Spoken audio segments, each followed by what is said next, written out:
The chandelier light glared against the polished floor, but it was his voice that cut through the room like glass shattering. "You're lost," the manager barked, fingers stabbing the air as if pointing could erase her presence.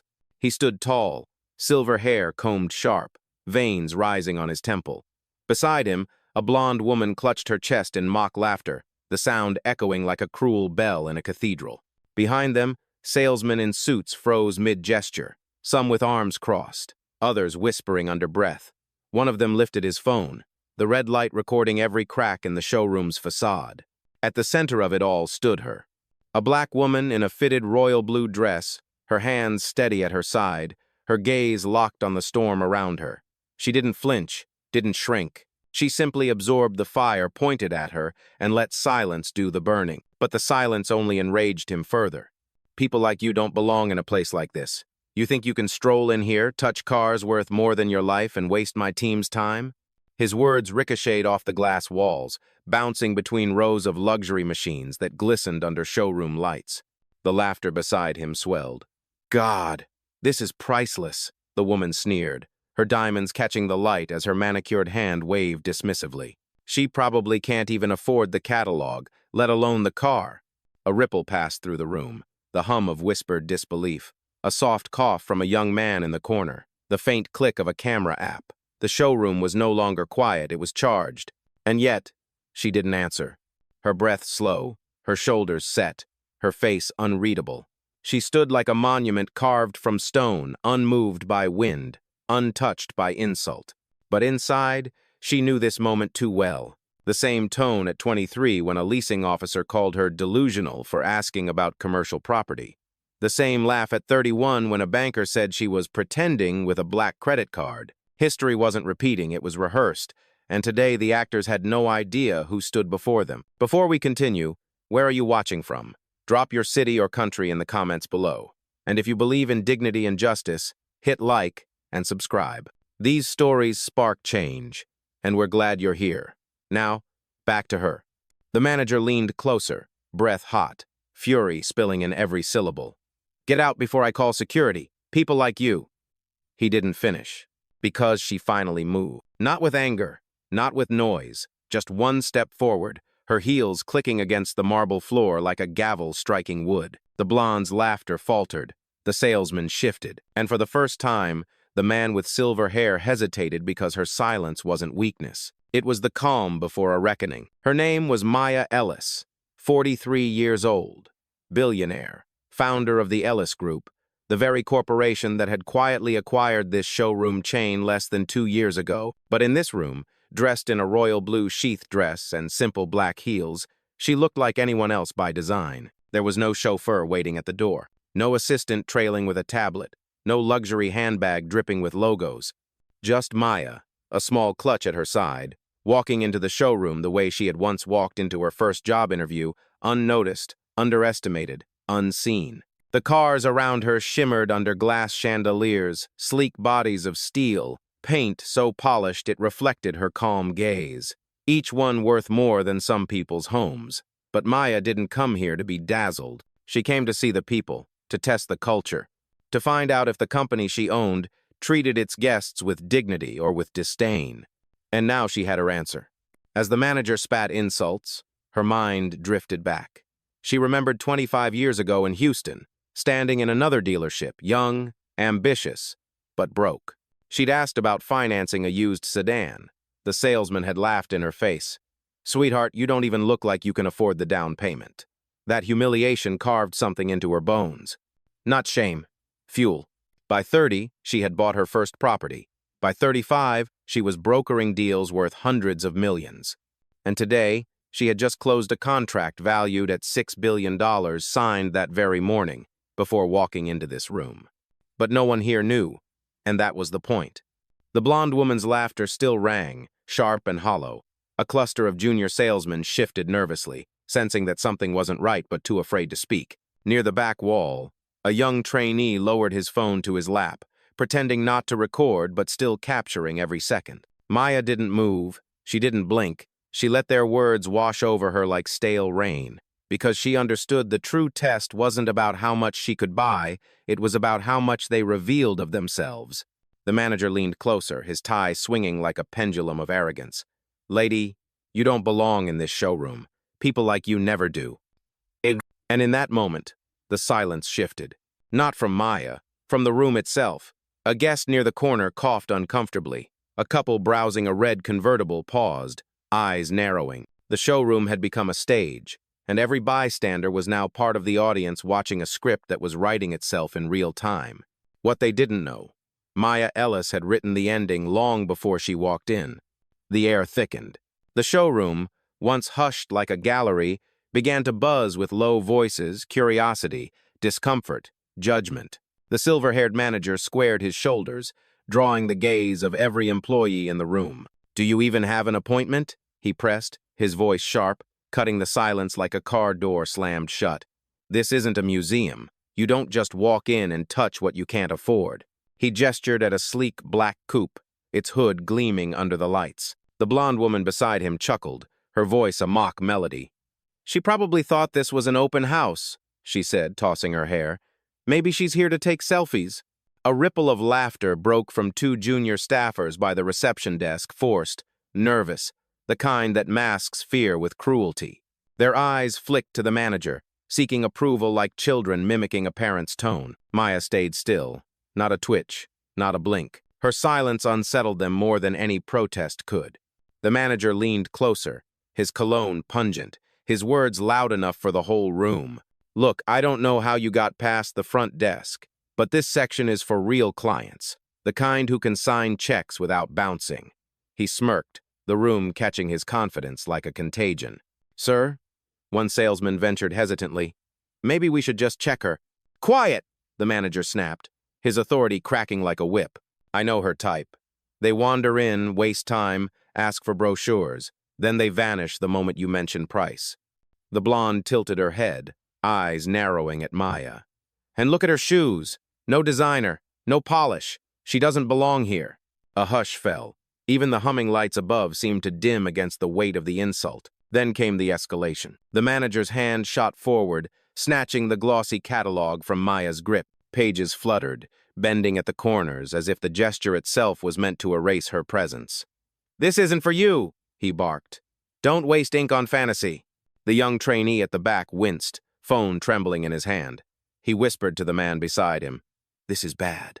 Maya's eyes followed the catalog as it hit the desk with a soft thud, her voice still absent, her stillness unreadable. The manager turned to a nearby guard, his tone low but firm. "Get ready. We may need her escorted out." A chill moved through the showroom. A few customers shifted uncomfortably, one murmuring, "This doesn't feel right."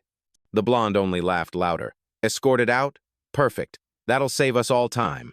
And in that moment, the stage was set. Every insult recorded, every glance witnessed, every silence sharpened. They thought they were writing her exit. But Maya Ellis was only letting them write their own downfall. Maya didn't lunge for the catalog. She didn't raise her voice, didn't reach for her phone, didn't even arch a brow. She simply stood there, her palms resting lightly against the marble counter, posture steady, eyes calm. It was a silence that unsettled the room more than shouting ever could. The silver-haired manager waited for a reaction, anger, protest, maybe even tears. None came. Instead, Maya's gaze cut through him like still water reflecting fire. The absence of noise was a mirror, forcing his own words to echo louder in the space. The blonde's laughter faltered for the first time. She glanced at Maya, expecting a collapse, and when none came, her smile wavered like a candle in the wind. A salesman cleared his throat nervously. Another shifted his stance, suddenly aware of the young trainee's phone, the red record light glowing faintly against his jacket pocket. But Maya remained unmoved. Her breath was steady, her shoulders aligned. She was rooted anchored as if the marble floor itself had chosen her to stand upon it. This wasn't new. At 19, she had stood in a lecture hall where her professor announced in front of 200 students that statistics show women like her don't graduate. She hadn't answered then either. She let silence speak, and it fueled her. 4 years later, she graduated top of her class. At 32, in a boardroom full of men twice her age, one banker leaned across the table and whispered, "We can't take you seriously dressed like that." She said nothing. She closed the deal anyway, and 6 months later, his bank begged for her investment. Silence wasn't absence, it was control. Now, in this glittering showroom, her quiet presence bent the atmosphere. The laughter stopped, the whispers dimmed. Only the hum of air conditioning and the faint tick of a luxury clock remained. The manager leaned in, trying to fill the void. "Do you hear me?" he demanded. His voice cracked under its own volume. "You're not wanted here. Security's coming." Still nothing from Maya. Her calm was heavier than his fury. It pressed down on the space like gravity, shifting the weight of judgment onto him. A customer at the far side whispered, "Why isn't she saying anything?" Another replied, "Because she doesn't need to." The trainee's hand trembled as he adjusted his phone. His whisper carried in the tense quiet. "She's not flinching. Not even once." The blonde finally scoffed, desperate to regain ground. "What's the point of standing here quiet? Say something, or get out." But Maya's silence was already an answer. And in that silence, the balance of power had started to tilt.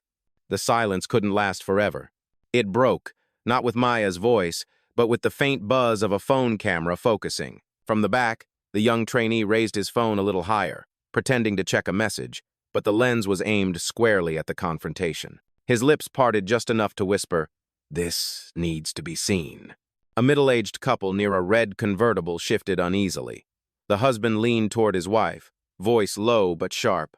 "Are they really treating her like this?" She nodded, clutching her handbag tighter. "It's not right. Not at all." On the far side, a teenager in a baseball cap whispered to his mother, "Why are they being so mean?" The mother hesitated, her voice heavy with memory. "Because some people think they can decide who belongs." She pulled out her phone, screen glowing, camera recording. The ripples spread. One by one, phones appeared slipping from purses, lifted from jacket pockets, screens flashing in the reflection of the glass walls. The showroom wasn't just a room anymore. It was a stage lit by dozens of digital eyes. The manager noticed. His jaw tightened. "Put those away," he snapped, his voice cracking. "This isn't a circus." But the command only made more cameras rise. A soft murmur ran through the crowd, a current of disbelief thickening into judgment. The blonde woman scoffed, tossing her hair, trying to laugh the tension away. "Oh, please, let them film. She'll still leave here empty-handed." But her words fell flat against the growing unease. A man near the entrance muttered, "Doesn't look empty-handed to me. Looks like she's holding her ground better than any of them." Maya didn't move, still silent, still rooted. But her presence had already multiplied, reflected in every lens, echoed in every whisper. The trainee finally spoke up, voice shaky but audible. "Why are we treating her like this? She didn't do anything wrong." Heads turned. The manager's eyes narrowed like blades. "Stay in your place, kid. You don't know how this works." But the words rang hollow. Too many people had heard them. Too many eyes had witnessed the imbalance, the catalog ripped away, the insults, the dismissal. A guest with a stroller shook her head, speaking louder than she intended. "If this is how they treat customers, I'll never buy a car here." The air shifted again. It was no longer Maya versus the manager. It was the room itself beginning to choose sides.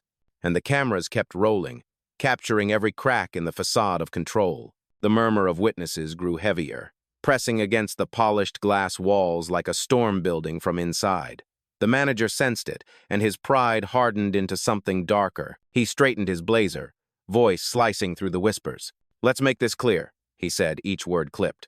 "We don't sell fantasy here. These cars are for real clients, people who can actually pay." The blonde woman clapped her hands slowly, a cruel smirk stretching across her face. "Finally, someone said it." Her laughter rang hollow, bouncing awkwardly between the chandeliers. One of the senior salesmen, a man in his 50s with a slick tie, stepped forward. His eyes skimmed Maya from head to toe, pausing at her simple heels, her modest clutch. "She doesn't even look like she belongs in the lobby, let alone behind the wheel of one of these." He folded his arms. "This is a waste of time." A hush fell again, sharper this time, broken by the faint rustle of phone microphones catching every word. Maya didn't flinch. Her stillness only sharpened the cruelty in the room, throwing it into sharper relief. The manager pressed on, desperate to reassert dominance. He gestured to the cars gleaming under the showroom lights.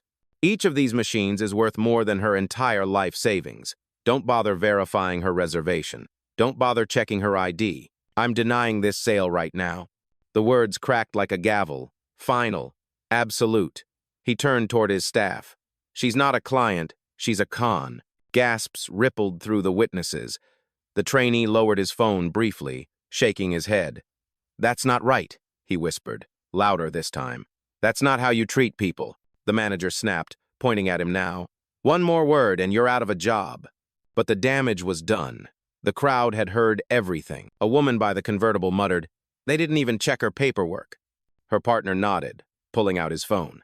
Because they don't need to. They already decided who she islanded. The senior salesman leaned closer to Maya, his breath laced with disdain.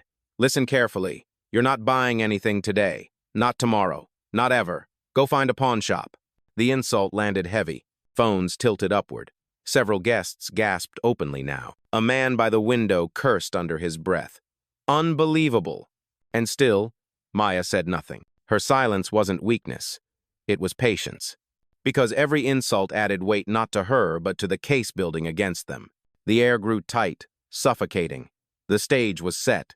And the next word, the next move, would push everything to the breaking point. The tension finally snapped. The manager reached across the counter with sudden force, yanking Maya's clutch from where it rested by her hand. The room gasped in unison as the small leather bag slipped from his grip and fell to the floor with a dull thud. Papers spilled. A phone case slid across the marble like a shard of evidence. "Security!" he barked, voice booming, desperate to reclaim control. "Get in here, now!" The blonde's laughter returned, shrill and cruel. "Perfect," she said, clapping once like an audience member delighted by the drama.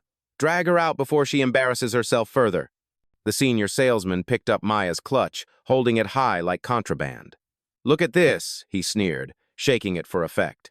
"Empty, just like her claims, nothing of value." His words cracked through the room like broken glass. Phones shifted higher, cameras focusing closer. Every insult, every gesture, was being preserved in pixels that would not forget. Maya remained motionless, her posture unbroken, her gaze steady on the man waving her clutch like a trophy. She didn't reach for it. She didn't plead. Her silence was a blade sharper than his words. From the back, the young trainee finally raised his voice, trembling but loud enough to carry. "That's theft. You can't just take her things." The manager's head snapped around, eyes blazing.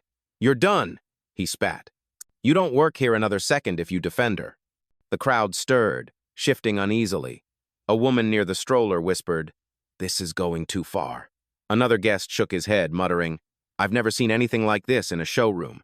The guard appeared at the doorway, broad-shouldered in a black uniform, confusion flickering across his face as he scanned the scene. The manager wasted no time. "Remove her," he commanded, pointing at Maya as though she were a stain on the marble. "She's trespassing." The guard hesitated, eyes darting from Maya's composed stance to the phones raised high.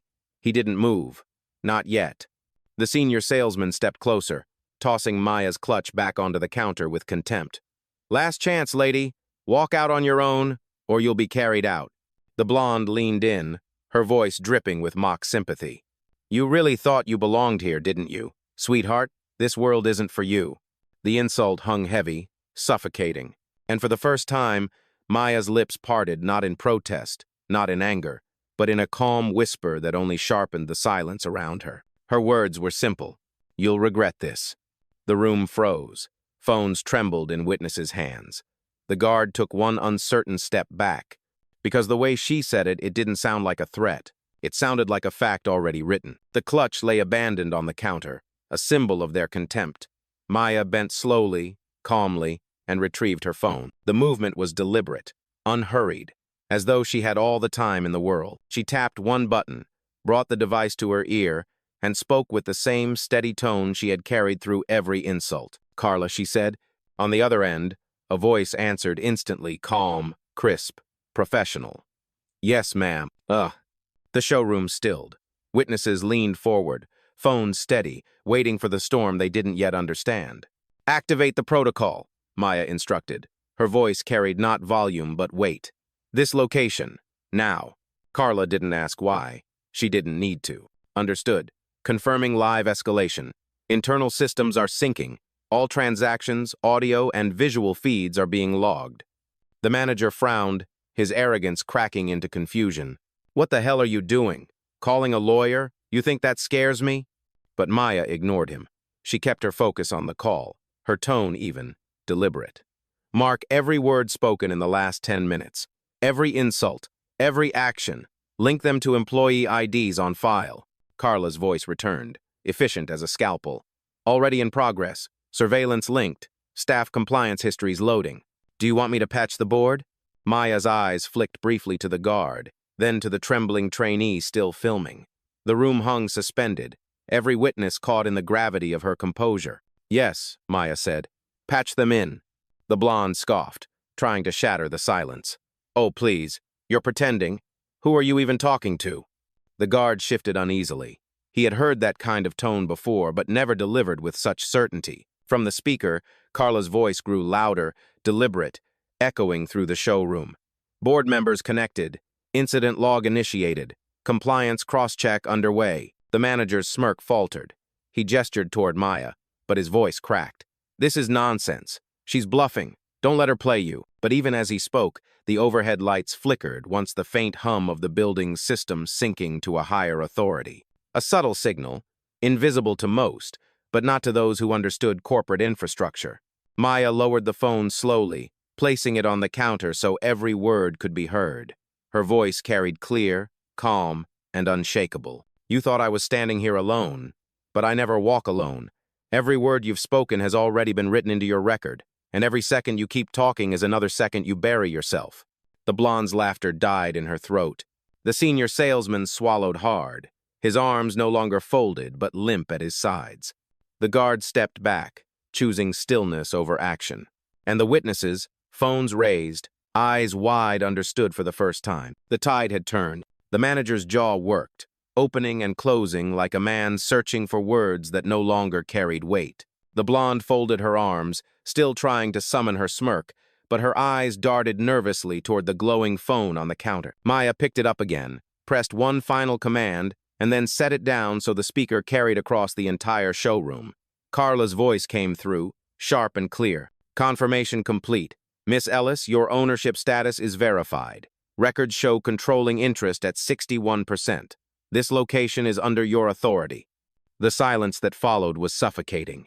Every head turned. The guard froze mid-step. The trainee lowered his phone just an inch, eyes widening in shock. Maya's gaze swept the room steady, unhurried. She finally spoke, not in anger, but in a voice anchored with truth. "You called me a trespasser," she said softly. "But this is my showroom." The blonde's smirk shattered. What did you just say?" "I'm not a guest," Maya continued. Her words flowed like measured strikes. "I'm not here to browse. I am the majority shareholder of the Ellis Group, the corporation that owns this chain. Which means every car under these lights, every desk in this room, every paycheck in this building, answers to me." Gasps rippled through the witnesses.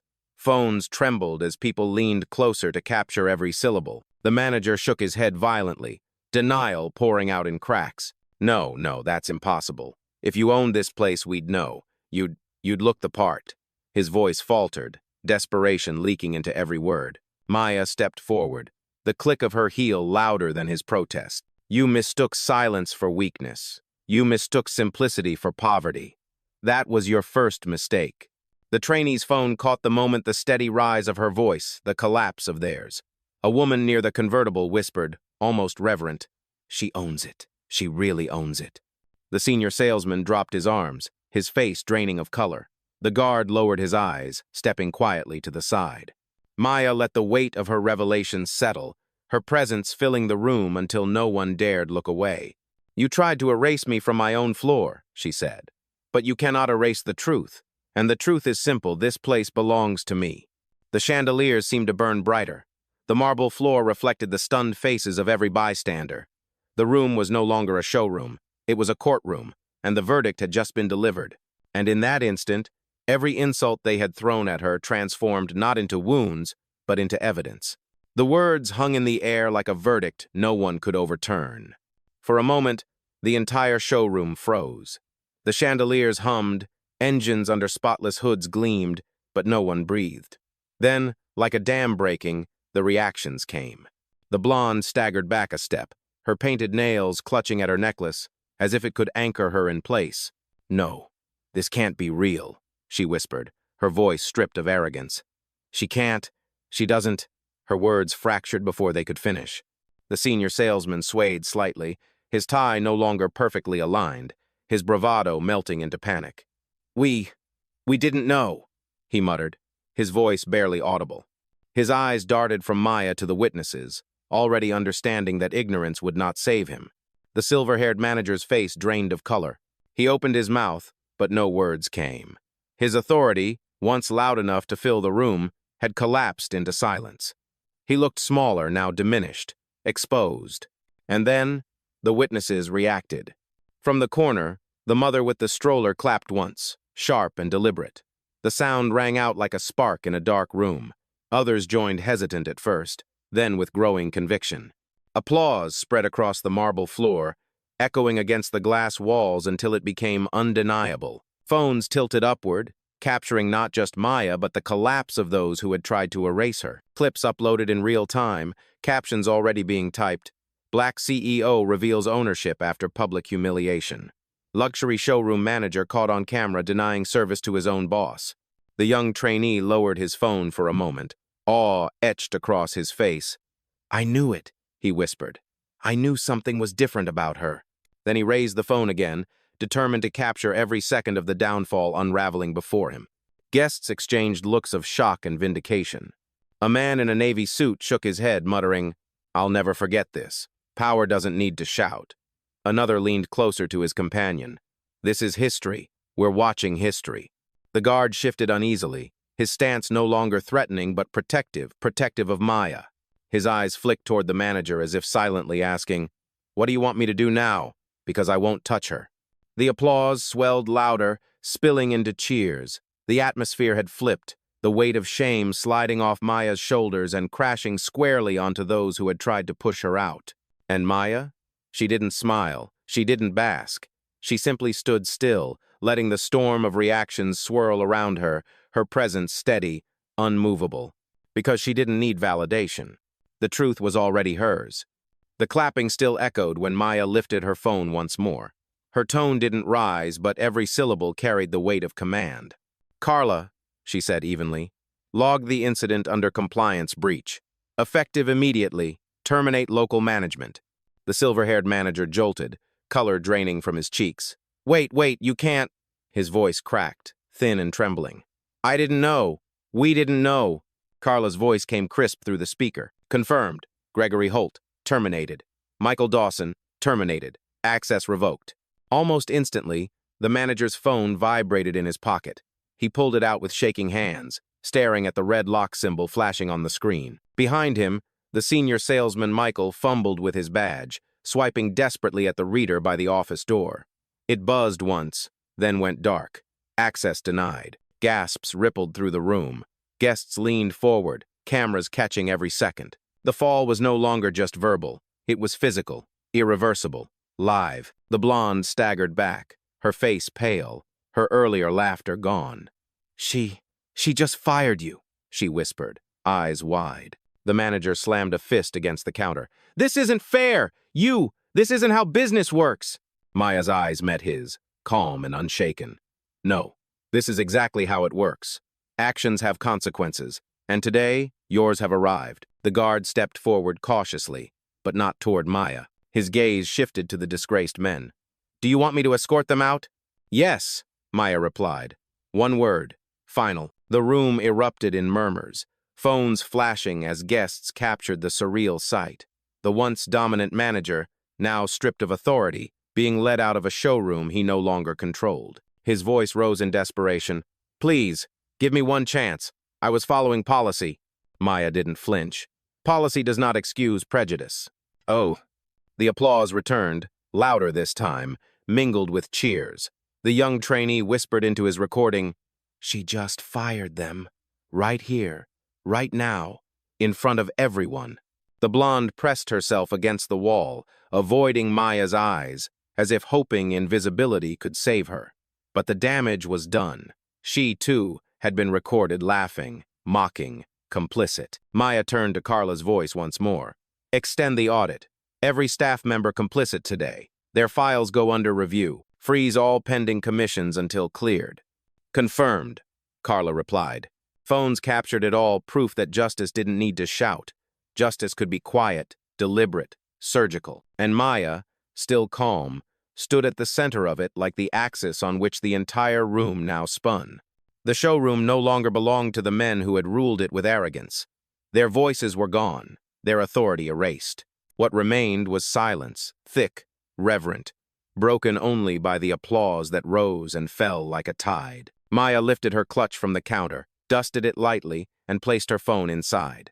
Every movement was calm, deliberate, as though she had just finished a meeting exactly as planned. The blonde pressed against the glass wall, trembling, avoiding her gaze. The guard stood at attention, but not for the fallen manager. His stance had shifted, protective of Maya, respectful of her presence. The young trainee lowered his phone, his hands shaking with the weight of what he had captured. His whisper trembled with awe. She changed everything in minutes. Maya turned slowly, letting her gaze sweep the room over the guests who had stood witness, the employees who had cowered, the cameras still recording. When she finally spoke, her voice carried like a steady drumbeat, low but unshakable. "You told me I didn't belong here," she said, "that I couldn't afford to stand on this floor. But what you didn't see is that this floor belongs to me.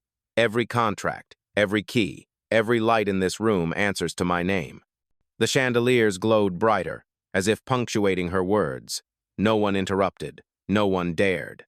She paused, her eyes finding the trainee, then the mother with the stroller, then the man in the navy suit. Witnesses who would carry this moment beyond the glass walls, who would make sure the story could never be buried. "Dignity," Maya continued, "doesn't come from a logo on a shoe or a card you wave at a desk. Dignity is inherent. You tried to strip it away with laughter, with insults, with force. But dignity cannot be stolen. And power, real power, doesn't need to shout." Her words fell into the silence like stones in a pond, rippling outward. Then she turned, walking toward the exit with unhurried steps. Each click of her heel on the marble sounded like a verdict, like a door closing on the arrogance that had once filled the room. At the threshold, she stopped and looked back one final time. Her eyes, calm as ever, locked on the shaken faces of those who had mocked her minutes earlier. "You called me lost," she said, her voice firm, final. "But the only ones who lost today are you." With that, she walked out into the daylight. The cameras followed her until the glass doors closed, leaving behind a showroom no longer glittering with pride, but heavy with shame. And for everyone watching inside that room, on their phones, across the internet, one truth became undeniable. Justice didn't have to scream. Justice could be silent, steady, inevitable. And when it came, it was absolute.